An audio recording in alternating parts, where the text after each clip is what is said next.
नमस्कार, आदाब, जय भीम, सत श्री अकाल। मैं हूँ माजिद सिद्दीकी और आप देख रहे हैं focus Hindustan news channel.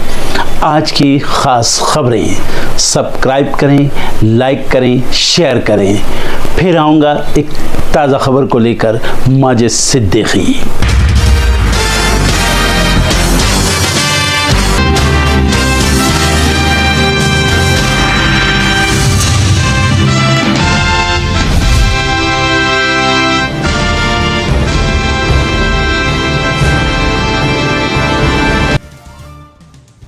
Bihar में बवाल। सीएम नीतीश की अध्यक्षता में एनडीए बैठक के बाद सीएम आवास के बाहर हंगामा। चिराग पासवान, जीतन राम मांझी ने बैठक से किया किनारा। महाराष्ट्र में चुनाव के बीच डिप्टी सीएम देवेंद्र फडणवीस का बड़ा बयान, बोले बीजेपी अकेले नहीं जीत सकती विधानसभा चुनाव। सपा प्रमुख अखिलेश यादव की बीजेपी को चेतावनी, ट्वीट कर लिखा, महाराष्ट्र के दुश्मनों को महाराष्ट्र के लोग हराएंगे। रामदास आठवले की बीजेपी को चेतावनी, आरपीआई को नजरअंदाज करना ठीक नहीं, अब तक एक भी सीट नहीं मिलने से नाराज। पूर्व बीजेपी सांसद राव साहेब दानवे की बेटी संजना जाधव ने एकनाथ शिंदे का थामा दामन, शिवसेना कन्नड़ से बना सकती है प्रत्याशी। महाराष्ट्र विधानसभा चुनाव के लिए कांग्रेस की चौथी लिस्ट में 14 नाम, शिंदे गुट ने भी की 20 कैंडिडेट की दूसरी लिस्ट जारी। वायनाड के 2 दिवसीय दौरे पर प्रियंका गांधी, सुल्तान बाथरी के मीनांगडी में कांग्रेस महासचिव की नुक्कड़ सभा। झारखंड में चुनाव के बीच जेएमएम का बड़ा आरोप, मुख्य निर्वाचन अधिकारी और 2 आईपीएस बीजेपी के साथ, चुनाव आयोग से हटाने की मांग। कांग्रेस सांसद राहुल गांधी ने दिल्ली के अजीत नाई को पहुंचाई मदद, वीडियो शेयर कर लिखा, हर गरीब और मिडिल क्लास के व्यक्ति की मुस्कान लाऊंगा वापस। पहली बार भारत दौरे पर आए स्पेन के पीएम पेड्रो साचेज, गुजरात के वडोदरा में पीएम मोदी के साथ किया टाटा एयरक्राफ्ट कॉम्प्लेक्स का उद्घाटन।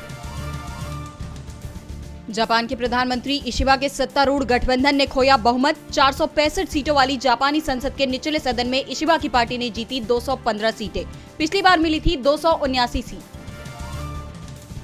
अमेरिका में राष्ट्रपति जो बाइडेन आज करेंगे वोटिंग, शनिवार तक 4 करोड़ लोग कर चुके हैं प्री पोल वोटिंग। अमेरिका में राष्ट्रपति चुनाव के लिए 5 नवंबर को होनी है वोटिंग। यूक्रेन के राष्ट्रपति वोलोदिमिर जेलेंस्की ने पीएम मोदी को लेकर दिया बड़ा बयान, कहा मोदी यूक्रेन रूस जंग रुकवा सकते हैं, मोदी चाहे तो दूसरी यूक्रेन पीस समिट नई दिल्ली में हो सकती है। न्यूयॉर्क की रैली में एलन मस्क ने किया बड़ा दावा, बोले ट्रंप राष्ट्रपति बने तो बजट में 2 खरब डॉलर की करेंगे कटौती। अमेरिका में राष्ट्रपति चुनाव के लिए 5 नवंबर को होनी है वोटिंग। बांग्लादेश को भारी पड़ रही पाकिस्तान से दोस्ती, बड़े संकट में फंसा कपड़ा उद्योग, बांग्लादेश को मिलने वाले बड़े ऑर्डर चले गए पाकिस्तान। त्योहारी सीजन में झूमेगा बाजार, 30% बढ़ेगी इलेक्ट्रॉनिक उत्पादों की बिक्री, एआई लैस उत्पादों की अधिक मांग। त्योहारी सीजन में 20% बढ़ी नौकरियां, लॉजिस्टिक परिचालन में 70% हुई बढ़ोतरी, एक रिपोर्ट में किया गया दावा। पाकिस्तानी क्रिकेट टीम के कोच गैरी कर्स्टन ने दिया इस्तीफा, 6 महीने पहले संभाला था पद। पीसीबी ने ऑस्ट्रेलिया टूर के लिए गिलेस्पी को बनाया कोच। तेज हुई लव एंड वॉर की शूटिंग की चर्चा, मुंबई एयरपोर्ट पर स्पॉट हुए रणबीर कपूर के साथ विकी कौशल, संजय लीला भंसाली के निर्देशन पर बन रही है फिल्म। शिल्पा शेट्टी के बास्टियन क्लब से चोरी हुई BMW, चोर ने हैकिंग के जरिए खोली कार, ओनर ने दर्ज कराई शिकायत।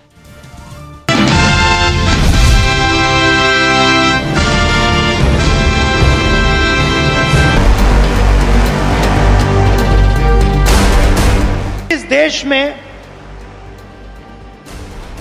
पिछड़े वर्ग के लोग कितने हैं, आदिवासी कितने हैं, दलित कितने हैं, पिछड़े कितने हैं?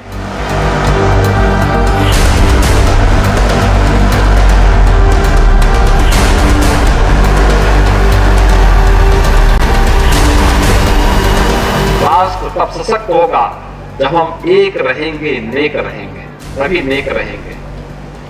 बटेंगे तो कटेंगे।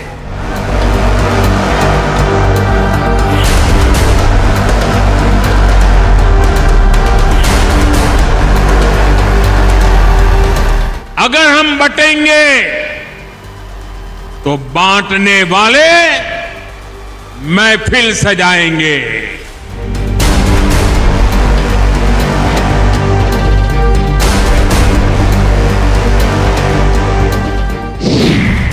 जैसे जैसे बढ़ रहा है चुनावी पारा, हाई हो रहा बांटने काटने का नारा।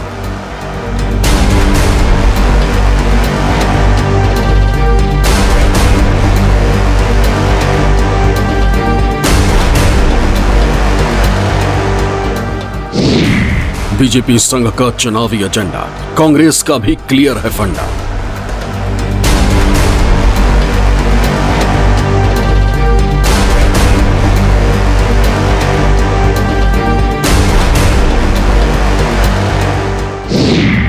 महाराष्ट्र के रण में डिवाइड एंड रूल, एकजुटता के नाम पर सियासत फल।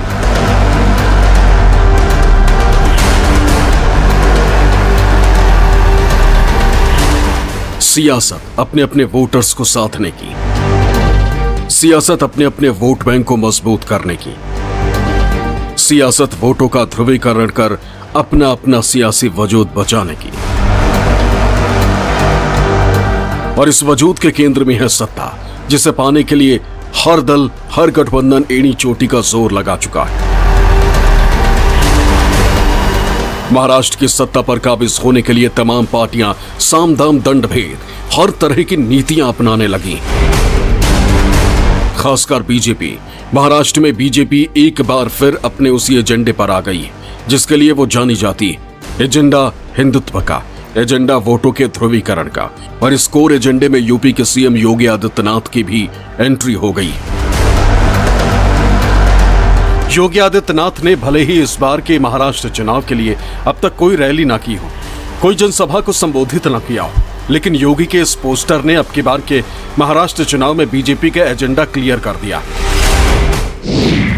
बीते दिनों मुंबई के अंधेरी ईस्टर्न एक्सप्रेस हाईवे और ठाणे जैसे प्रमुख इलाकों में योगी की फोटो के साथ कई पोस्टर लगाए गए थे। इन पोस्टर्स में साफ साफ शब्दों में बटेंगे तो कटेंगे का नारा लिखा हुआ था। हालांकि बाद में मुंबई महानगर पालिका ने इन पोस्टर्स को हटा दिया था। मुंबई के सड़कों पर यह पोस्टर बीजेपी कार्यकर्ता विश्वबंधु राय ने लगवाए थे, लेकिन क्यों, इसकी वजह खुद उन्हीं से जान लीजिए। दीपक जैसे बांटने की राजनीति कर रहा है, तुष्टीकरण की राजनीति कर रहा है, उस राजनीति को हमने जवाब देने का किया है। और उत्तर भारत के लोग यहाँ बहुत हैं जो उनको मानते हैं, इसलिए तो उनका नारा है कि बटेंगे तो कटेंगे। इसका जवाब हमने महाराष्ट्र में भी देने को चालू कर दिया और हरियाणा में तो आपने देखा ही कि कैसे लोगों ने इसका जवाब दिया और एक साथ खड़े रहे भारतीय जनता पार्टी के साथ। वही हम चाह रहे हैं महाराष्ट्र में भी वो पैटर्न सेम लागू हो। दरअसल मुंबई की सड़कों पर योगी आदित्यनाथ की फोटो के साथ इस तरह के पोस्टर लगाए जाने के पीछे उनका वो बयान है जो उन्होंने बीते अगस्त में एक कार्यक्रम के दौरान दिया था। राष्ट्र से बढ़कर के कुछ नहीं हो सकता, कुछ नहीं हो सकता। और राष्ट्र तब सशक्त होगा जब हम एक रहेंगे, नेक रहेंगे, तभी नेक रहेंगे। बटेंगे तो कटेंगे, बटेंगे तो कटेंगे, एक रहेंगे तो नेक रहेंगे, सुरक्षित रहेंगे और समृद्धि की पराकाष्ठा को पहुंचेंगे। हमें विकसित भारत की संकल्पना को साकार करने के लिए कार्य करना है। इसके बाद योगी आदित्यनाथ अपने इन्हीं एजेंडों को अपनाते हुए हरियाणा विधानसभा चुनाव के दौरान बीजेपी प्रत्याशियों के पक्ष में कई रैलियां की थी। माना जा रहा है कि हरियाणा में बीजेपी की जीत के पीछे योगी के इन नारों का भी योगदान रहा है। यही वजह है कि योगी आदित्यनाथ की डिमांड अब महाराष्ट्र में भी होने लगी। बीजेपी के प्रदेश अध्यक्ष चंद्रशेखर बावनकुले की माने तो योगी आदित्यनाथ की 20 से 22 सभाओं की डिमांड बीजेपी प्रत्याशियों की ओर से हो चुकी है। पूरा हफ्ता मांगा है योगी जी का और योगी जी की अभी तक 20 से 22 सभा की डिमांड हो चुकी है। अभी तक चुनाव चालू होने का है, तो निश्चित रूप से नहीं, योगी जी के बारे में एक देश में उनके बारे में मान है, सम्मान है। योगी जी जब बोलते हैं तो उनके बोलने में राष्ट्रभक्ति होती है। मोदी जी बोलते हैं राष्ट्रभक्ति वो बोलते हैं, हमारा देश आगे लेके जाने के लिए बोलते हैं, राष्ट्र प्रथम के लिए बोलते हैं। तो ऐसे नेताओं का भाषण सुनने के लिए पब्लिक भी आ जाती है। माना जा रहा है कि यूपी के सीएम योगी आदित्यनाथ की डिमांड महायुति के वो प्रत्याशी कर रहे हैं जिनके इलाके में ज्यादातर यूपी और बिहार के लोग रहते हैं और जो हार्डकोर हिंदुत्व की राह पर चलने वाले हैं। हालांकि महाविकास अघाड़ी के नेताओं की माने तो चाहे योगी आ जाए या फिर कोई और नेता, महायुति की सरकार जानी तय। बाबा जी तो अपने खुद के उत्तर प्रदेश में अपनी पार्टी को नहीं बचा पाए लोकसभा में, अपने खुद के उत्तर प्रदेश में ऐसी ऐसी सीटें हैं, अयोध्या नहीं बचा पाए, चित्रकूट नहीं बचा पाए। आप देखिए ना, तो बाबा जी महाराष्ट्र में आकर क्या करेंगे? आने दो, भड़काऊ भाषण करेंगे, दंगे भड़काने की कोशिश करेंगे। जहां न कोई बटेगा न कोई कटेगा। ये महाराष्ट्र है भाई, ये फुले शाहू अंबेडकर और छत्रपति शिवाजी महाराज का महाराष्ट्र है। इस प्रकार के जो राजनीति है ना, बटेंगे कटेंगे वाली, इस राज्य में मुंबई में नहीं चलेंगी। हम ना बटेंगे ना कटेंगे। हमें बीजेपी मालूम है, आरएसएस मालूम है, उनकी कुटिल नीति में वो प्रसिद्ध है, ये भी मालूम है। तो ये महाराष्ट्र है, ये शाहू फुले अंबेडकर का महाराष्ट्र है, ये भी ध्यान में रखना चाहिए। किसी भी ऐसे कृति वो जो करेंगे उसको हम फंसेंगे नहीं, हमारी जनता फंसेगी नहीं, महाविकास आघाड़ी के साथ में रहेगी। बटेंगे तो कटेंगे, ये काटने की लाइन है ना। कटेंगे शब्द का भी इस्तेमाल हुआ है, और इसके ऊपर भी फिर आप अगर कहते हैं कि ये काटने वाली लाइन नहीं है, तो मुझे लगता है कि महाराष्ट्र की जनता लिखी पड़ी है और उनको समझता है काटने का इरादा किसका है और किसको काटना है।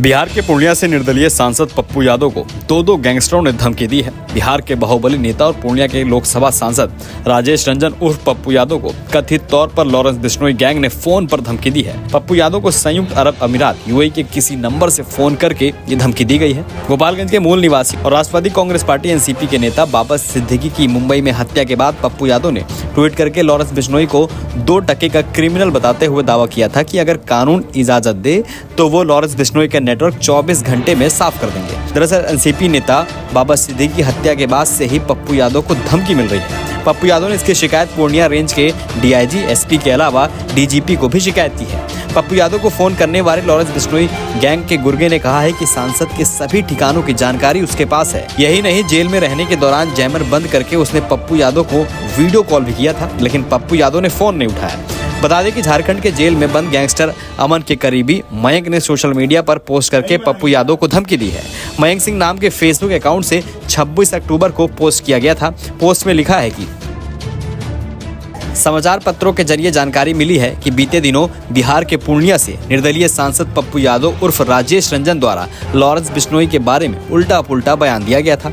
मैं पप्पू यादव को स्पष्ट रूप से कहना चाहता हूं कि तुम औकात में रहकर चुपचाप राजनीति करो, ज्यादा इधर उधर 3-5 करके टीआरपी कमाने के चक्कर में मत पड़ो, वरना रेस्ट इन पीस कर देंगे।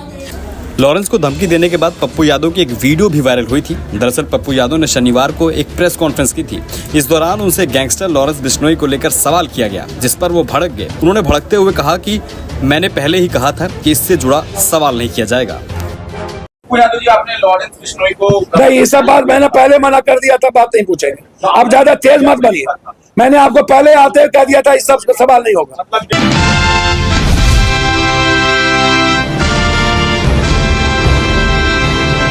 उत्तर प्रदेश की राजधानी लखनऊ के चिन्हट कोतवाली में मोहित पांडे की कस्टडी में हुई मौत के बाद यूपी में सियासत भी गर्मा गई है। मोहित के परिजनों ने रविवार को अस्पताल के बाहर धरना दिया, सड़कें जाम की और सीएम योगी से लगातार मदद करने की गुहार लगाई, जिसके बाद अब इस मामले में राजनीति भी शुरू हो गई है। कांग्रेस महासचिव प्रियंका गांधी ने मामले को लेकर यूपी सरकार पर निशाना साधा है। उन्होंने सोशल मीडिया प्लेटफॉर्म एक्स पर लिखा, लखनऊ यूपी में पुलिस ने 2 युवकों को हिरासत में लिया और अगली सुबह एक की मौत हो गई। एक पखवाड़े में यूपी पुलिस की हिरासत में ये दूसरी मौत है। परिजनों का आरोप है कि पुलिस ने उनके बेटे की हत्या कर दी है। उन्होंने आगे लिखा, यूपी हिरासत में होने वाली मौतों के मामले में पूरे देश में पहले स्थान पर है। प्रदेश में बीजेपी ने ऐसा जंगलराज कायम किया है जहां पुलिस क्रूरता का पर्याय बन चुकी है। जहां कानून के रखवाले ही जान ले रहे हों, वहां जनता न्याय की उम्मीद किससे करे। जिसके बाद सपा प्रमुख अखिलेश यादव ने भी इस मामले को लेकर योगी सरकार को घेरा। उन्होंने एक्स पर लिखा, यूपी की राजधानी में पिछले 16 दिनों में पुलिस हिरासत में मौत का दूसरा समाचार मिला है। नाम बदलने में माहिर सरकार को अब पुलिस हिरासत का नाम बदलकर अत्याचार गृह रख देना चाहिए। पीड़ित परिवार की हर मांग पूरी की जाए, हम उनके साथ हैं। तो वहीं बीएसपी सुप्रीमो मायावती ने भी इस घटना को लेकर एक्स पर लिखा, यूपी की राजधानी लखनऊ में पुलिस हिरासत में व्यापारी मोहित पांडे की कथित तौर पर हुई मौत की घटना पर परिवार और लोगों में रोष व आक्रोश व्याप्त होना स्वाभाविक है। ये घटना अति निंदनीय है। सरकार पीड़ित परिवार को न्याय देने के लिए प्रभावी कदम अवश्य उठाए। इसके अलावा यहाँ प्रदेश में महिलाओं पर भी आए दिन हो रहे जुल्म ज्यादती की घटनाएं अति चिंतनीय हैं, जिन पर भी सरकार ऐसे अपराधियों के विरुद्ध सख्त कानूनी कार्रवाई करे, जो अत्यंत जरूरी है। बता दें कि मोहित पांडे की मां तपेश्वरी देवी की शिकायत पर थाना प्रभारी अश्वनी कुमार चतुर्वेदी और अन्य के खिलाफ हत्या का मुकदमा दर्ज किया गया है। परिवार ने आरोप लगाया है कि छोटे बेटे मोहित की पुलिस ने पहले पिटाई की, इसके बाद लॉकअप में ही उसकी मौत हो गई। परिवार की मांग है कि दोषियों के खिलाफ सख्त कार्रवाई की जाए और उन्हें न्याय मिले। जानकारी के अनुसार मोहित पांडे को शुक्रवार रात 10:56 पर चिन्हट थाने लाया गया। रात भर थाने में रखने के बाद दोपहर 1:05 पर उसकी गिरफ्तारी दिखाई गई है। आरोप है कि रात भर बिना लिखित रिकॉर्ड के मोहित और उसके भाई को थाने में रखा गया। पुलिस के मुताबिक शुक्रवार को बच्चों के झगड़े के बाद पुलिस ने मोहित और उसके भाई शोभाराम को हिरासत में लिया था। शनिवार को कोर्ट ले जाते समय मोहित की तबीयत बिगड़ी और लोहिया अस्पताल ले जाने के बाद उसकी मृत्यु हो गई। इस घटना से संबंधित पुलिस की लापरवाही और आरोप अब जांच के घेरे में है।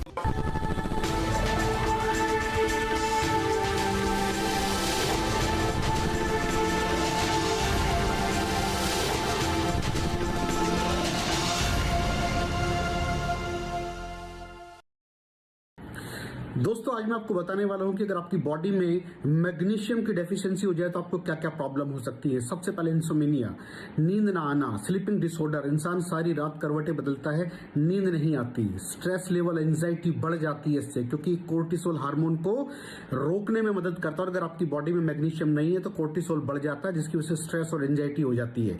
मूड स्विंग्स, इंसान को पता नहीं चलता उसके मूड स्विंग्स होते हैं, थोड़ी थोड़ी देर में गुस्सा आना, थोड़ी थोड़ी देर में चिड़चिड़ापन होना, क्योंकि ये सेरोटोनिन हार्मोन को बढ़ने में मदद करता है। अगर आपकी बॉडी में less magnesium is equal to less serotonin, और सेरोटोनिन हैप्पीनेस का हार्मोन है। अलावा इसके ये फटीग को भी कम करता था। अगर आपकी बॉडी में मिनरल डेफिशिएट है, अगर आपकी बॉडी में मैग्नीशियम नहीं है तो आपको थकावट बहुत जल्दी फील होगी, जरा सा काम करती है आपकी बॉडी थक जाएगी। पुअर डाइजेस्टिव सिस्टम, ये डाइजेस्टिव सिस्टम को भी मैनेज करने में बड़ा शानदार रोल प्ले करता है। और अगर इसकी डेफिशिएंसी है तो कॉन्स्टिपेशन, डायरिया जैसी प्रॉब्लम हो जाती है। माइग्रेन, बहुत खतरनाक प्रॉब्लम है माइग्रेन। अगर डेफिशिएट है आपकी बॉडी मैग्नीशियम से तो आपको माइग्रेन की प्रॉब्लम भी हो सकती है। ब्लड प्रेशर, अगर आपकी बॉडी में मैग्नीशियम कम है तो आपको ब्लड प्रेशर की प्रॉब्लम हो सकती है। इरेगुलर हार्ट बीट, ये हार्ट बीट का बढ़ जाना, कम हो जाना, बढ़ जाना, कम हो जाना, मैग्नीशियम डेफिशिएट होने की निशानी है।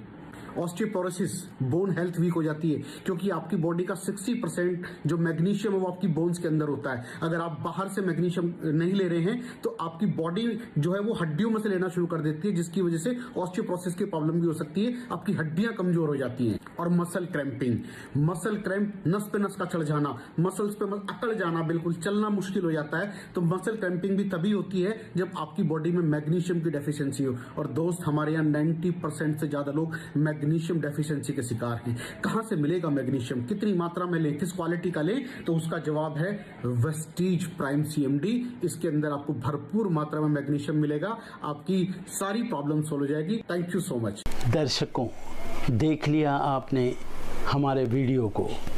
हमें खुशी होगी कि आपने हमारे न्यूज़ को लाइक किया और दूसरों को शेयर किया।